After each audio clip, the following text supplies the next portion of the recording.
¿Sabes que estuve releyendo el argumento de la simulación de Nick Bostrom, el paper seminal, ¿no? Como los fondos de pantalla estos, seminales. Y hay una corrección que hizo Bostrom del asunto de su argumento de la simulación posterior, que básicamente un poquito utiliza esta idea de que qué raro que sería que nosotros justo, si vos tuvieras que estimar toda la gente que ha existido en la historia de la humanidad o la gente que imaginás que podría llegar a existir hasta que lleguemos al punto en el que somos posthumanos, ¿verdad? Qué raro sería que justo nosotros hayamos caído en el punto este en el que estamos a un par de décadas de la invención de las computadoras. Estamos en un punto bastante raro, pivotal. Si vos ves toda la historia de la humanidad, es como una plancha, por lo menos en cuanto a la mayoría de los avances tecnológicos y demás, es como bastante quietito y de repente un palo de hockey es, boludo, la historia de la humanidad, por lo menos en cuanto a productividad, en cuanto a la mayoría de los stats que medimos. Estamos desde la revolución industrial para acá, es una locura lo que ha cambiado.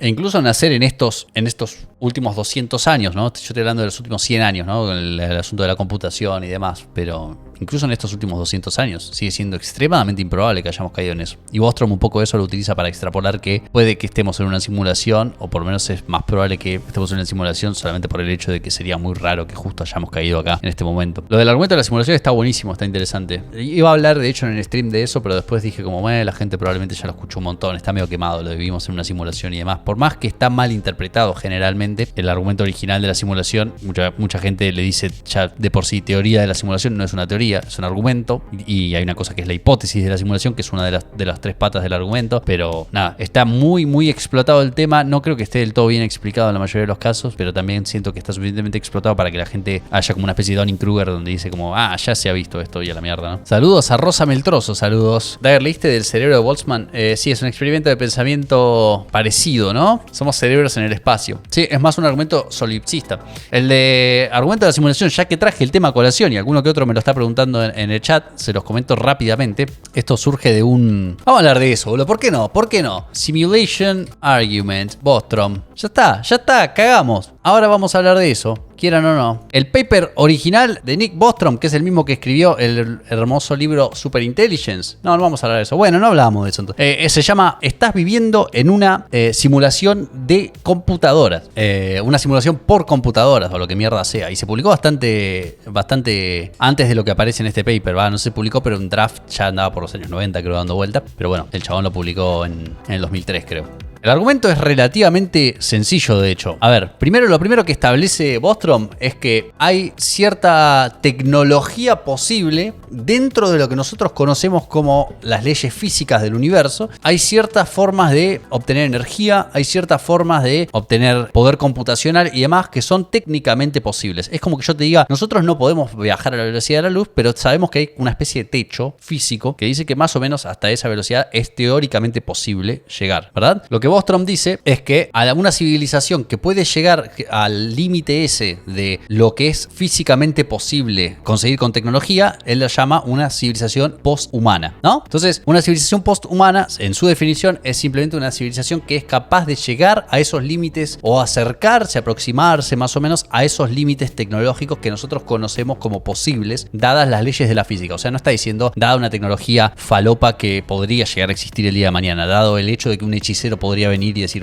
toma esta vara mágica. No. En función de la tecnología que nosotros conocemos como posible, hasta donde sabemos, ¿sí? hay ciertos límites que podemos calcular para nuestra capacidad de cómputo, por ejemplo. Yo también estoy en esa, Maverick, de que el tema de que es físicamente posible es medio periculoso, ¿verdad? Porque físicamente posible hasta donde llega nuestro conocimiento actual no significa que no haya otras barreras que experimentalmente podríamos descubrir eventualmente. Capaz que es en teoría posible, no sé, construir, viajar a la velocidad de la luz o acercarse bastante a la velocidad de la luz, pero después cuando llegas a experimentar con eso te das cuenta de que hay un if-else en el universo que dice, si estás viajando a tantos kilómetros no podés viajar más, bájate del bondi, viejo, se te quedó sin crédito la sube, ¿me entendés? O sea, ¿qué sabés vos qué mierda espera del otro lado de esos límites? Pero bueno, sin ser demasiados estrictos con eso, Bostrom un poco hace las cuentas de cuáles son los límites concebibles del poder computacional de una civilización posthumana, ¿sí? Más aún chabón, Bostrom, es bastante conservador, es relativamente sofisticado el argumento del chabón, porque dice, si vos haces una computadora de 1 kilogramo, ¿no? ¿Cuánto sale 1 kilo de auto?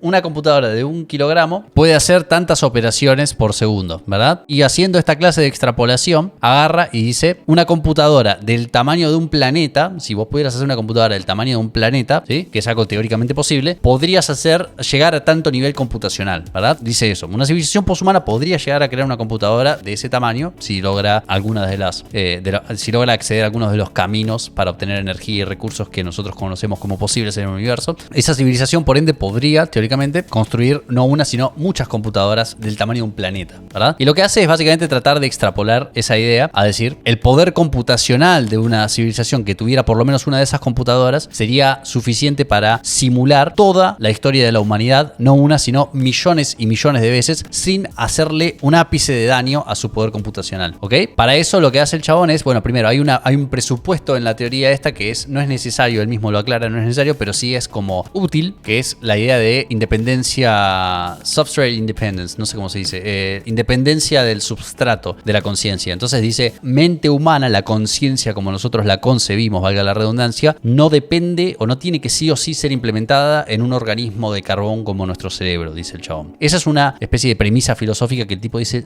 está bueno que la tengas en mente o que aceptes esta premisa si vas a seguir el argumento. O sea, la idea es, en teoría, podrías, por ejemplo, replicar un cerebro humano haciendo programáticamente una réplica de todas las neuronas de ese cerebro, ¿verdad? Y mecanísticamente replicando todo lo que sucede en ese cerebro y poniéndolo a funcionar, ¿no? Entonces el chabón un poco trata de decir, para que el argumento funcione tenés que seguirme en esa premisa que es, en teoría, no es imposible que vos agarres y digas, voy a crear un cerebro humano, voy a copiar un cerebro humano simplemente creando public class neuron, una neurona, y empezás a ponerlas en interacción, creas la dendrita, la vaina de mielina, todas las partes que necesitas y podés crear, en teoría, un cerebro que es básicamente un equivalente a otro cerebro humano implementado en carne como el nuestro. Ahora, dado eso, ¿no? Dada esa premisa, el chabón puede calcular, o podemos calcular, más o menos cuántas operaciones por segundo necesitarías para replicar un cerebro humano, ¿verdad? Entonces, ahí tenés dos números súper interesantes que son cuánto poder computacional necesitas en teoría para replicar un cerebro humano y toda su experiencia consciente, cuánto poder computacional podría tener una civilización posthumana que pueda llegar a los límites tecnológicos que nosotros consideramos que son posibles dentro de las leyes físicas que conocemos, ¿no? Esos son dos números. Dados esos dos números, ¿sí? El chabón dice, la cantidad de poder computacional que necesitarías para replicar un cerebro humano es negligible en comparación con el poder computacional que podría tener una civilización posthumana. Es decir, si nosotros llegásemos o alguna civilización llegase a ese nivel de desarrollo, sería para ellos no solamente posible, sino irrisoriamente costoso, ¿no? Muy, muy barato replicar no una mente, sino los 100 billones de mentes más o menos que han existido en la historia de la humanidad hasta la fecha. Eso es lo que dice el chabón en principio, como premisa, ¿verdad? Establecemos entonces, dice que es posible que una civilización llegue a este nivel tecnológico y por ende también es posible que esa civilización pueda crear no una, sino millones de simulaciones de toda la historia de la humanidad, ¿verdad? Historias, simulaciones prehistóricas serían. Todo eso son los sedimentos, todo eso es el foreplay del argumento que el chabón lo establece, entonces, para simplemente poder decir este corolario acá, que es una civilización posthumana tendría suficiente poder computacional para ejecutar una cantidad abismal de simulaciones de sus ancestros, ¿sí? Solamente usando una pequeñísima fracción de sus recursos. Dado que una civilización podría hacer eso, ¿verdad? Una civilización que llegue a ese nivel, el chabón dice, tenés que aceptar una de las tres, o por lo menos dos de las siguientes premisas como verdaderas. O bien, las civilizaciones que llegan a ese nivel de desarrollo posthumano son prácticamente cero, o sea, nadie llega a eso. Hay un filtro que hace que todas las civilizaciones que llegan a acercarse a ese nivel de desarrollo que nosotros concebimos como posible, revientan, ¿no? Entonces uno empieza a especular, capaz que ese filtro eran las bombas atómicas, capaz que ese filtro es la inteligencia artificial. Hay un filtro, ¿no? Eso es la idea del gran filtro, viene un poco de ahí, que es esta idea de todas las civilizaciones, ¿sí? Llegan a cierto punto de desarrollo y de repente descubren cierta tecnología y se cagan muriendo, ¿ok? Eso sería coincidente con la paradoja de Fermi, ¿no? La idea de dónde están todos los aliens y se cagaron muriendo todos cuando evolucionaron hasta este punto, pum, descubrieron algo que los hizo reventar. Esa es una de las tres patas del argumento. La segunda es, o bien podría ser tranquilamente que todas las civilizaciones posthumanas que llegaron a ese nivel de desarrollo no necesariamente se murieron, pero perdieron totalmente el interés en esa clase de simulación. Esa es la segunda pata del argumento, la segunda posibilidad que vos tendrías que aceptar o refutar. Y para esto el chabón medio que extrapola nuestro propio comportamiento. El tipo dice, mirá, nosotros parecemos interesados en simular la realidad, ¿verdad? Creamos simulaciones por computadora para probar fenómenos físicos sin tener que arriesgar recursos incluso reales, creamos películas, contamos historias, creamos juegos de video y tratamos de hacerlo lo más realistas posibles, creamos toda clase de simulaciones. Entonces, nuestra civilización, dice el chabón, es de alguna forma un ejemplo de que a este punto de desarrollo una civilización semejante a la nuestra parece tener un interés en esa clase de cosas. Entonces, si vos me vas a decir que no hay simulaciones, no hay simulaciones hechas por una civilización posthumana, me tenés que convencer de algún modo que no les interesa o que se cagaron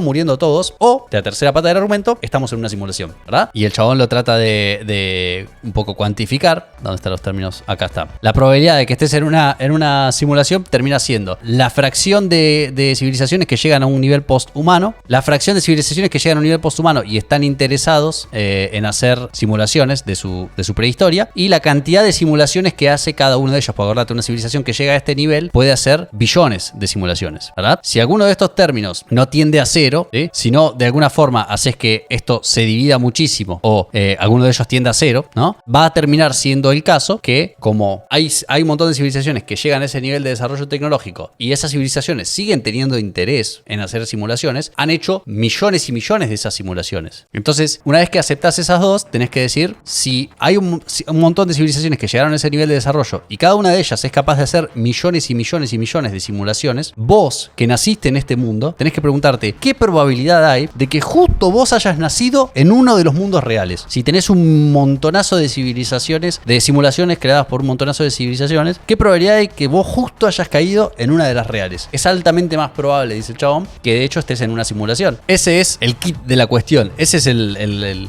asunto del argumento. Sí, pero si no trabajo, no como. Ese es el kit de la cuestión. Y por eso está la diferencia siempre entre hipótesis y argumento de la simulación. El argumento de la simulación es las tres ideas juntas, ¿no? De las cuales tenés que rechazar algunas. Y la hipótesis de la simulación es simplemente la idea de que vos podrías estar en una simulación, ¿no?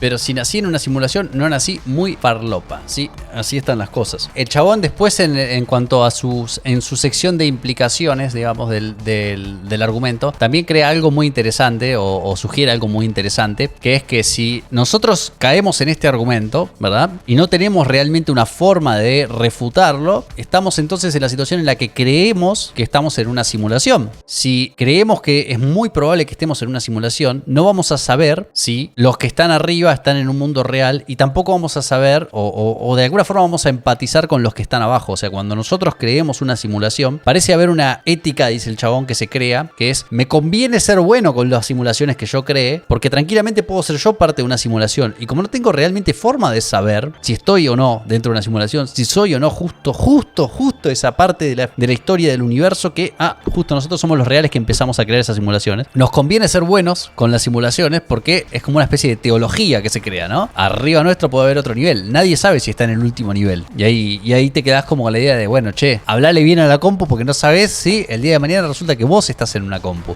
Cuando vayas a un jueguito, hablale bien a los NPC. No te saltés los semáforos en el GTA porque mirá vos si resulta que estás en una simulación y de repente viene CJ y te rompe el orto. ¿Entendés? Yo por eso saludo a ChatGPT, dice Nelson, tal cual. Por eso le digo, muchas gracias, señor ChatGPT, por decirme que no me coma ese anzuelo, soy un pescadito. Igual si es una simulación, God, la verdad, buen laburo a los devs. Sí. Che, una cosa que mencioné al pasar, o que creo que ni lo mencioné, es que también el tipo tiene la sutileza de decir, ojo, si estamos en una simulación, o si una civilización más avanzada que la nuestra puede crear una simulación, no necesariamente tiene que crear, si está interesado en crear una simulación de sus ancestros, por ejemplo, no necesariamente tiene que crear una simulación de todo el universo. Solamente necesitas crear una simulación hasta el punto en el cual esos ancestros son capaces de percibir. O sea, creas, por ejemplo, podría tranquilamente redundar en el solipsismo y decir, si yo necesito crear una simulación de tu cerebro, ¿no? Si yo solamente necesito crear una simulación de tu mente, no necesito simular todo el universo. Solamente tengo que simular tu mente y el universo hasta la medida en la que tu mente llega a acceder al mundo, ¿verdad? O sea, las observaciones de las estrellas, el comportamiento de otras personas y demás. Pero no necesariamente tendría que simular, no sé, a nivel atómico del mundo, porque es muy improbable que vos te pongas a examinar cada aspecto de la realidad minuciosamente, ¿verdad? Entonces hay cosas a las que no puedes acceder. Entonces simplemente tendría que darte suficiente realidad, suficiente simulación para que vos te creas que estás en un mundo real. Y si en algún momento, y esto también es interesante, si en algún momento vos llegás llegas a, no sé, como en el Minecraft, seguís cavando, el mundo se sigue generando. O sea, acordate que el que está simulando el mundo tiene acceso a tu mente, porque está simulando tu mente entera. Entonces, si vos llegás a un punto en el cual por algún motivo accedes a un nivel de realidad que no se previó que podías llegar a acceder, la entidad que te está simulando tranquilamente puede decir, bueno, vamos a simular eso. O tranquilamente, como tiene acceso a tu mente, puede cambiar tu estado mental para que vos dejes de pensar en esa idea y digas, mejor me hago una paja, ¿verdad? Todo es posible para el simulador. Es flasherísimo también cuando lo pensás de ese modo. No necesitas toda la realidad o podés crear la realidad en función que la necesites, ¿verdad? Como hacen los videojuegos. Vos vas y no se renderiza todo de entrada. Se va renderizando a medida que lo necesito. ¿Para qué voy a andar? Cuando vos tenés un paisaje distante en un juego, nada, pongo un asset, un fondo de pantalla a la mierda y cuando te vas acercando voy renderizando los detalles. Es tremendo pelotudo el que me controla a mí, dice Ian. Muy bien. Conclusión, creo que quiero hacerme una paja. En conclusión, si mejor te clavas una paja. Claro, mirá si se olvidan de cargar las texturas, ¿no? Dagger, vos en esta realidad solo existís porque yo necesito entretenimiento. Claro, boludo, ustedes no saben realmente si yo soy real o si el resto de las personas que están acá. No necesita el simulador crear una simulación que incluya mi cerebro. Obviamente, y esto lo dice Bostrom, si mal no recuerdo, hay que ver si es computacionalmente más barato hacer una persona que parezca real, ¿sí? Por ejemplo, imagínate que te están simulando a vos, solamente tu cerebro. Hay que ver si es más barato hacer que yo, que estoy haciendo este stream, hable como si fuera una persona de forma coherente y diga todas las cosas que estoy diciendo, o simplemente simular mi cerebro, ¿no? Para que yo diga las cosas realmente creyéndomelo. Porque para que mi comportamiento parezca realista, lo más fácil es hacerlo lo más realista posible, ¿verdad? Si vos estás creando un videojuego y querés que las cosas caigan de forma realista, y lo más fácil, lo que más sentido tiene y lo más generalizable es que simplemente implementes dentro de tu juego un sistema de físicas que haga que cuando dos objetos están cerca colisionan, listo, no tenés que andar en cada objeto particular fingiendo que colisionan, ¿no? Simplemente inventás leyes de la física. Una civilización que tiene ese nivel de poder computacional, podríamos imaginar tranquilamente, podría decir, vamos a generalizar la cuestión, vamos a inventar la física y dejar que funcione. Yo simulo cómo creería que sos vos, pero dudo. Si dudo, pienso, y si pienso, existo. No, el argumento de la simulación no dice nada contra el cogito cartesiano, ¿verdad? Ahí está. El argumento de la simulación dice que tranquilamente puedes tu mente, o sea, como tiene el substrato, independencia de substrato básicamente en su base, el argumento mucho que no le importa si sos conciencia real o si sos conciencia simulada, porque parte de la base de que la conciencia es simulable por otras formas, o sea que no necesitas implementar una mente humana dentro de un cerebro o un animal de carbono para que sea real o para que tenga la experiencia de la realidad como nosotros la conseguimos, sino que lo podés hacer en una computadora, dice el chabón. O sea que un solipsista medio que no le hace mucha mella al argumento. Vos podés decir, sí, está bien, no sé, mi cerebro es porque pienso, qué sé yo, sí, está bien, eso es tu experiencia de la realidad y está siendo simulado, fin. Imagínense la potencia de esa IA, hasta dónde podría ir. Dagger, si creas las leyes de la física en un juego, entonces ¿eres Newton en esa simulación? Sí, yo creo que sí. Y 3. Esas son mis 2 respuestas. CDT, cosas con las que prende Startup Recursive Superintelligence. Básicamente nos llevaría a una atrofia cognitiva humana y de modelos, siendo el posible colapso de la inteligencia humana. Pero esa simulación la hizo .NET. Ahí los tenés, los muchachos ya se distrajeron, ¿eh? Igual, ¿qué tanto importaría si es simulado o no? Si tu experiencia es la misma. Para uno no importa, pero es un argumento peligroso ese. La otra vez estaba hablando con mi hermano de esto y mi hermano me decía que a mí no me interesa, o sea, daba ese argumento que es sencillo, que decir, medio que a mí no me importa porque yo experimento la realidad como real y eso es lo único que importa. Es un argumento medio peligroso porque yo te puedo decir, entonces un NPC en un juego merece la misma clase de dignidad que vos te asignás a vos mismo, porque dentro de lo que son los límites de su irrealidad, ese NPC es un agente en un mundo y está recibiendo estímulos y está experimentando la realidad en la medida en que hay un loop del juego que agarra el estado de ese NPC, el estado mental de ese NPC y dice, no sé, si el personaje principal está en la proximidad, por ejemplo, activa una subrutina que hace que camine hacia vos y te empieza a pegar, o se activa el agro, ¿entendés? Entonces, cuando vos decís, mi realidad es real porque yo la experimento de esta forma, qué sé yo, es una linda forma de salir de la trampa que te presenta esta clase de argumento, pero ojo que también te presenta como problema la contrapartida de que un NPC en un videojuego le tendrías que asignar la misma dignidad, ¿no? Me preocupan más las pirañas, dicen acá. Dudo, luego existo, duda la podonga. Muy buen comentario, muy buen superchat, la verdad que sí. Toda tercera persona es NPC. Esos wallpapers son como estar con un traba lindo y contagiarte una ETS. Ya lo leí eso, pero bueno, ahí está. me autopercibo NPC. La diferencia es que si... Y yo soy medio NPC, ¿qué decirte? Bueno, soy medio NPC. Y tal vez sea esa condena de todos nosotros, ¿no? Un poquito estaríamos refutando lo que dice Bostrom, ¿no? Bostrom termina diciendo esta idea de que, bueno, si no sabes que estás en una simulación y no tenés forma de saber si estás en el nivel basement de las simulaciones, si estás en la realidad real o sos una mente simulada, tal vez, dice, convendría que tratemos bien a las simulaciones porque tal vez estemos en una simulación nosotros mismos, ¿no? Se puede convertir en una especie de ética universal, dice el chabón. Que es bastante curiosa. Pero sin embargo, la evidencia demuestra que nos chupa un huevo todo esto, ¿verdad? Yo leo esto de Bostrom y me es como, mira qué interesante. Y después me voy al Sons of the Forest, que estamos jugando con Juli, por ejemplo, y agarro y me recago a tiros a todos los NPC y no me importa un carajo. Tus usuarios que distraen es el algoritmo de la IA que quiere desviarte la atención para que no descubras la verdad, ya que te acercas a ella. ¿Qué diferencia hay entre los Sims y nosotros? Y ahí está. Que si es real, bueno, es y ya, pero si es simulación, lo que esté detrás tiene un objetivo, la simulación. Es medio sartreano el argumento, ¿no? Medio como la esencia precede a la existencia en ese caso. Para un poco, a ver, yo trabajo de ser NPC de Sons of the Forest, no me mates. De hecho, hay una explicación más simple para todo esto. Estaba a punto de escribirla, pero me están ganando las ganas de una paja. Ahí está. Hay una especie de contraargumento del argumento de Bostrom. No es a prueba de balas. De hecho, hay más de un argumento que contradice esta hipótesis de la simulación o el argumento de la simulación. Alguno de ellos tiene que ver con la proporción de humanos que existieron antes de que una civilización, en promedio, existieron antes de que una civilización llegue al nivel posthumano y demás. Algunos de ellos contesta Bostrom directamente, pero bueno, tampoco nos vamos a quedar hablando de esto. Dagger, deja de decir tonterías, ni siquiera podés definir dignidad. ¿Dignidad? Pero, dignidad, boludo. Yo había hecho en su momento un emprendimiento con unos amigos de vender tazas y cosas así, y teníamos la taza de la dignidad. Está clarísimo, boludo, ¿qué más querés? Tengo otro experimento así de pensamiento que es medio falopa, que capaz que le llama la atención. A ver si encuentro un resumen, o se los cuento más o menos como me lo acuerdo. Esta explicación es básicamente lo mismo que diría yo. Bueno, hay una cosa que seguramente han escuchado mencionar, que se llama el basilisco de Rocco, o Rocco's Basilisk, o algo así. Es un experimento de pensamiento. Aparece en el foro Less Wrong, que es el foro de Eliezer Yudkowsky, creo que es así el nombre. El chabón que es super doomer de la inteligencia artificial y viene hace muchos años hablando de eso y demás. Es muy interesante Less Wrong.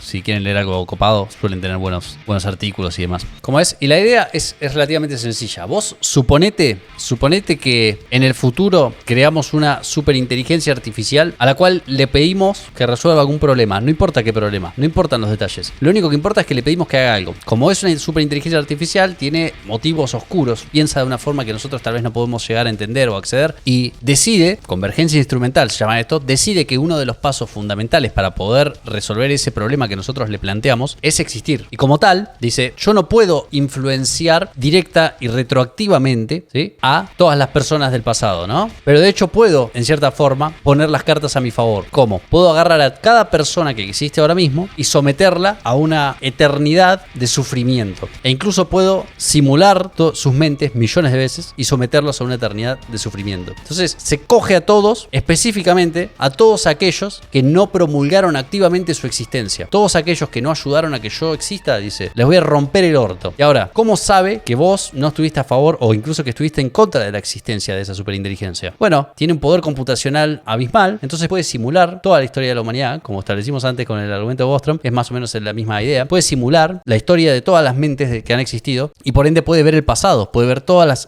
los pensamientos que vos tuviste, todos los pensamientos que yo tuve, puede ver esta conversación y lo que estás pensando vos ahora mismo, ¿ok? Entonces, dado que puede hacer eso, ¿sí?, puede saber quiénes estuvieron o no empujando para que esa superinteligencia exista y someterlos a una tortura infinita. Entonces, el problema es que ahora que vos acabás de escuchar esto, tu mente acaba de acceder al conocimiento de que esa superinteligencia es posible. Por ende, cuando la superinteligencia simule el pasado y toda la historia de todos los pensamientos de todos los seres humanos, va a simular tu mente en este preciso instante y va a ver que vos averiguaste, supiste que era posible su existencia, sin embargo no dedicaste el resto de tu vida a promulgar su existencia. Por ende vas a caer entre los desafortunados que van a ser torturados infinitamente. Se llama el basilisco, precisamente porque es una criatura mitológica, la serpiente esta que vos la mirabas y te mataba, creo, ¿cómo es? no es como Medusa, me parece que el Basilisk te mataba directamente, ¿no? Pero sí, y el experimento de pensamiento es una garcha, básicamente, porque te deja totalmente perturbado en el sentido de que tu mente ya no puede escapar al conocimiento de ese saber. Te la ponía dura de piedra, ahí tenés. Me gusta porque es como la apuesta de Pascal, pero para la IA. Es básicamente como la apuesta de Pascal, sí. Ese seguramente lo han escuchado, ¿no? La idea esta de que viene alguien y te agarra y te dice, che, dame todo lo que tenés, yo soy Dios. Y vos decís, bueno, hay una muy baja probabilidad de que vos seas realmente Dios, pero si sos Dios, por más baja que sea esa probabilidad, por más chiquita que sea esa probabilidad, así de chiquita esa probabilidad, mirá qué chiquita que es, sigue siendo una eternidad de tormento lo que me va a tocar por no darle mi 20 pesos y la sube a Dios. Entonces, el costo-beneficio me termina diciendo que, bueno, debería darle todo ante la mínima chance de que seas Dios realmente, te doy todo, porque en el peor de los casos perdí un par de pertenencias, pero en el mejor de los casos perdí un par de pertenencias a cambio de no sufrir una eternidad de tormento. Es medio bizarro porque igual podés agarrar y decir, bueno, capaz que, o sea, yo te puedo dar este mismo experimento de pensamiento, pero te puedo decir, bueno, pero capaz que existe una superinteligencia que es de hecho infinitamente benevolente y no hace eso, y hace lo contrario, y somete a todas aquellas personas que no hicieron caso al experimento del basilisco a una eternidad de pajas y placer sensorial. O sea, doy mi apoyo al basilisco de Rocco. Es el problema de jamón y el morrón, Dagger. Dagger, es el problema de Caspal. Es el problema de Caspar. Estás asumiendo actitudes que Dios no creo que tenga. No, sí, además es como que vengo yo y te digo eso y después viene otra persona y te dice lo otro y demás, y se convierte en una especie de suma geométrica de probabilidades, ¿no? Cada persona que viene puede decir, yo soy Dios, yo soy Dios, yo soy Dios, ¿por qué le tengo que dar todo a este y no a este otro? Sigue habiendo una chance de que el otro no era Dios, o sigue habiendo una chance de que vos seas Satanás, ¿no? Y te estoy dando mis cosas y estoy de hecho sometiéndome al tormento. Son dos eventos sumamente improbables y me animo a estimar que son más o menos tienden a la misma probabilidad, ¿no? Que sea Dios o que sea Satanás o que el basilisco vaya a torturar o a beneficiar a todos aquellos que no hicieron caso de este experimento es más o menos equivalente a la probabilidad porque es prácticamente nula y entonces la inacción es totalmente conducente de un buen desenlace o por lo menos no de un peor desenlace necesariamente. A ver, ¿vos creés que el libre albedrío existe? Y sí, la verdad que sí, yo tengo todo el albedrío posible de bañarte, joder, ni que te diga. No. Aguante el basilisco. ¿Qué va a ser? ¿El basilisco de Rocco o el Coco Basile? Capaz que el Coco Basile es realmente el que tiene la posta. 1, 2, 3.